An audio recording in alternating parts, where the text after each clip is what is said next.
Hi everybody, I prepared a special video for a special question today. Who is the American president with the shadiest Malaysian business dealings?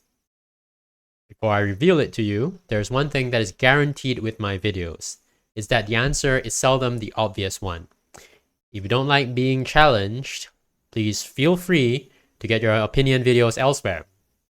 If you've been watching my videos though, thank you for your support. You make it worthwhile for me. Now, with that warning out of the way, let's begin.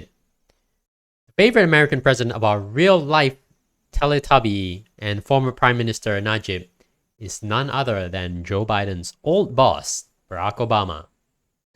How do I know this, you might ask? Apart from the shared passion for golfing that they both share, and not everyone gets to golf with Barack, of course, there is a fishy relationship via the world's most famous Malaysian company. No, not Malaysian Airlines. Not AirAsia either. And Crispy Rendang is not a company. Yes, sir, the correct answer is 1MDB. Unlike most other videos you will see online, I mean to make this the most extensive, most well-researched YouTube video you've ever seen. No effort will be spared to present the full story, as far as I can see it. So, let's begin. We begin in 2013 with Bloomberg reporting that Obama fundraiser set to seek $1 billion for private fund. Frank White Jr., Shomik Dutta, and Grammy winner Prakazrel Michael founded Duzable Capital Management. Here we are. Here we are. Let me find it. Right. Frank White Jr., Shomik Dutta, and two-time Grammy Award-winning rapper Prakazrel Michael established a fund. We can verify this. The article states that Mr. White was a top bundler for President Obama. What this meant was that he raised a lot of campaign funds from individuals, not organizations. So for just a quick filler, to fill you in real quick, in the American political system, individuals can give campaign contributions and organizations can give campaign contributions. So Mr. White was a top fundraiser via individuals. And these are very precious because getting a lot of individuals, small individual support is key to, getting a broad base of support and getting people know about you and commit to giving money, which equates to getting a vote. Anyway, we can verify this to be true.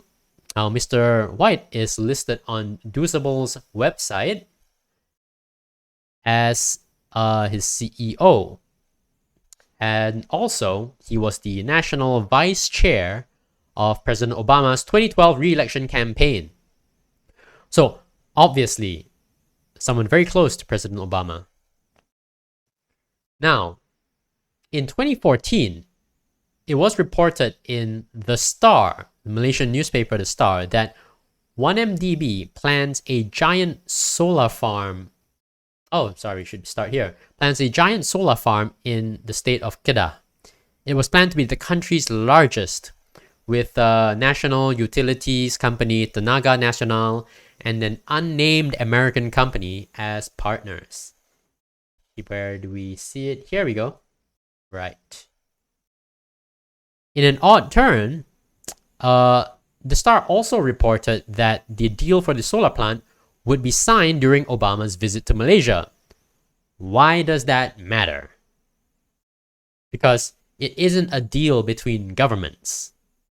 1MDB is a government-linked company, but Duzable is a wholly private company. There is no reason for a deal signing to coincide with a visit by the sitting US president, and even less reason for it to be reported as such by the local papers. So, very fishy. A few months later, Malaysia's most famous investigative news website, the Sarawak Report, dropped a bombshell report revealing that the partner in question solar plant project is Usable Capital Management, led by familiar face Frank White. In fact, it is Sarawak report that tied together the news reports that I've quoted so far. Now, one might ask, what does Frank White know about solar power in Malaysia? What is his and Usable's role in this project? Fortunately, we can turn to official sources for insight into this. We don't have to speculate at all. So, let me show you what I got.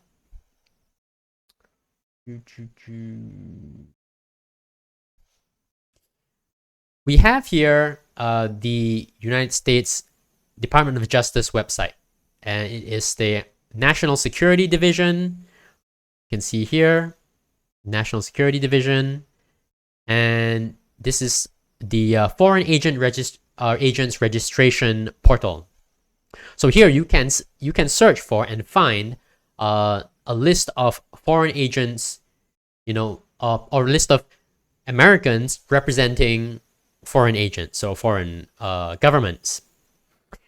And if I were to click on search filings, I'd be able to search for results, which I can then find.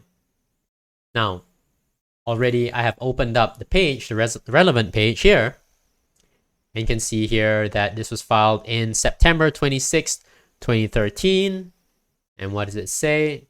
The foreign principal is the government of Malaysia, and the name of their address of the registrant is Usable Capital Management.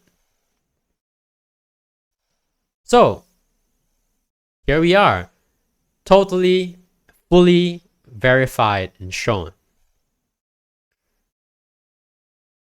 And here we are. What is the purpose, the nature and method of performance of the above indicated agreement or understanding? Usable Capital Management will be the investment advisor to a private equity fund in which One Malaysia Development Berhad will be a limited partner. The private equity fund and 1MDB are working together jointly to invest in a solar energy project in Malaysia. In connection with the investment, 1MDB will reimburse costs incurred by Usable arising out of the development of the project and associated activities. While the bulk of Usable's activities will relate to development of the project, one aspect of Usable's activities will be to communicate with US government officials to encourage the US government to provide non-financial support for the project. And lastly, there is no formal agreement specifying such communications or activities. Guess gentleman's handshake it is. So now we already can see, the outlines of this beginning to take shape. Now, as far back as 2013, you can see, even before Bloomberg reported on Usable's founding, Usable was already registered as a foreign agent for the government of Malaysia. In this role, Usable was the investment advisor, right? As we have already seen. Why would a Malaysian solar power project require any kind of support from the American government? No idea. And it's unstated. So we're left to speculate, which I won't do. I'll take you instead further through this story. Subsequent to the Sarawak Report article, this issue continued to brew and coincided with the very well-reported troubles of 1MDB overall. In 2015, late 2015, Prime Minister Najib spoke to leading local business paper The Edge, saying that 1MDB never signed any joint venture with Usable. However, you and I know that the regulatory filing made by Usable said that there was a joint venture of some sort with 1MDB. If it wasn't with Usable, then who was it with? So this denial is extremely fishy because, yes, there isn't. Maybe technically you could say the Prime Minister could claim that, oh yeah, we don't have a joint venture with Usable, but the filing itself said that, oh yes, there's a joint venture and perhaps it is with a fund, private equity fund, unnamed, but Usable itself is not the entity in the JV. So To answer the question of who it was with, this is answered by this article in the Wall Street Journal. In November of 2015, 1 month after the Edges article in which PM Najib denies, a JV, is reported that Doozable announced it had raised $505 million in a fund called Eurus Private Equity 1 LP. Investors in this fund included Abar Investments PJS of Abu Dhabi, as well as International Petroleum Investment Co., which has as much to do with solar power as like sand and rendang. Which is to say none whatsoever, none. The big fat private equity fund by Doozable had to be investing in something. Sovereign wealth funds don't just put money into private equity to sit idle. In fact, 1MDB would clarify on the same day as the WSJ article that Doozable is not a signatory to the agreement. And here we are. 1MDB clarifies that Doozable was not and never a signatory to a power purchase agreement, and so on and so forth. This in itself is pretty suspicious. If I want to deny any involvement with a company, I would say that we have no dealings whatsoever with that company. Or I would say that the company is our vendor. That is, I would declare no relationship, or I would state the exact nature of the relationship. Stating with such precision that Doozable is not this thing, nor that thing, leaves open a whole lot of other things that they very well could be. Further down, 1MDB clarifies at last that Eurus Private Equity Fund entered into a joint venture with its subsidiary. Here we go. So this was clarified by 1MDB. It also announced that in October 2014, barely a month after the explosive Sarat Report article, 1MDB paid Eurus Private Equity Fund $69 million for its 49% stake in the joint venture. Allegedly, this was to allow 1MDB to prepare for an IPO with its partner, which already sounds absurd. How could a solar power company file for an IPO with no power plant and not a single watt of energy produced? In all the narrative that I shared above, was there a single mention of so much as a brick laid for the power plant? Answer is no, there wasn't. I think now it's important to take a breath and rise above the muck that is 1MDB and Doozable just for a while. Sarawak Report does a lot of investigative reporting, and in Parliament, Member of Parliament Wong Chen also brought up important questions relating to the matter many times, including in November 2015, as you see here, where he boldly claimed that if he can't get an answer from the Prime Minister, he would go straight to the US Embassy in Kuala Lumpur to seek an explanation. Very bold man, and I have a lot of respect for that. I can't tell you if he actually followed through on that though. As far as I can tell, the 1MDB Doozable entanglement ended with 1MDB's payment of $69 million to Eurus Private Equity Fund for its 49% stake in October 2014. There was never any announcement that Eurus's $500 million fund ever made it to Malaysian shores or were deployed in any productive way. All we can tell is that in 2013, the fund signed up to a JV with 1MDB, and in late 2014, it pocketed a cool $69 million. And I can show exactly how that took place here. Okay.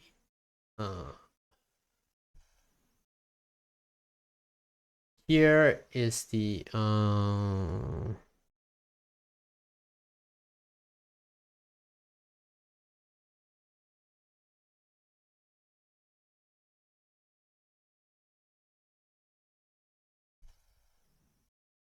the final article on the matter is from the Asia Sentinel.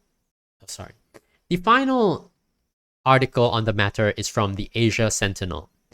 It reports the key issues as well as the dates. Here's an important one. Usable registered as a foreign agent of Malaysia on September 9th, 2013. Okay, let's see.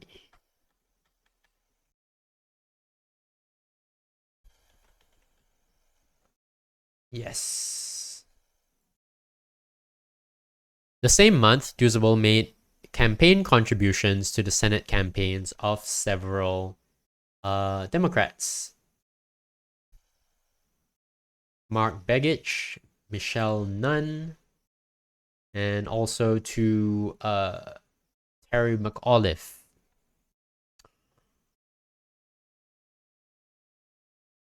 Note that in our part of the world, we only ever hear nice things about Democrats and bad things about Republicans. I don't think that Republicans are less corrupt than their Democrat colleagues, but it is highly suspicious that the vice chair of Obama's re-election campaign is involved in a Malaysian solar project that never got anywhere, that his company Usable made campaign contributions with money that may have come from overseas, and that we have never once seen an article that interviews Frank White or Obama about it. Not even once. The article goes on to speculate, tongue-in-cheek, that maybe Frank White's real task was to persuade Obama to take Najib golfing with him in December 2014 at Hawaii. As you see here. If so, that would make it the most expensive game of golf ever, which leaves every Malaysian with the dubious honor of paying Obama for the most expensive game of golf ever. And that is the end of my story. Thank you for listening. If you enjoyed, this little snippet, especially if it jiggled your brain a bit and showed you something that you've never considered and never heard of, please let me know that you experienced this my brain melting moment by clicking the like button and also the subscribe button below. I put a lot of effort into researching it, and it would really show me that people have seen my work and you've watched it this far and appreciate it. If you have any comments, if you have any further questions, please leave them below. I've done a bunch of research on this, and some of it I didn't even put into this video because there's just so much and information is so rich all around. So if you can, leave a question and I'll answer it, I will definitely see it. And that's all I have for you this evening. Thank you very much for watching. I always appreciate it. Take care, and I'll talk to you again real soon. Bye-bye.